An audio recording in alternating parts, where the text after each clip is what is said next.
How to add an image to a gallery in Squarespace 7.1. You can make sure that you're logged in by having the grey column here, and you can either go to Pages and find your gallery, or you can use the main menu and get to your gallery. When you see your gallery, you need to edit. Here's my gallery. You need to edit, and then as you hover over the gallery, you'll see that these icons pop up here. So we need to use the image one here. This shows me all the images.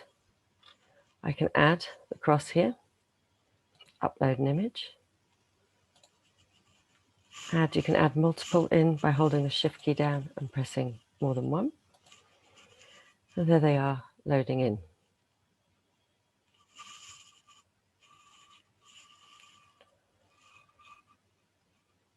When they're loaded, click on the image and you can add the title.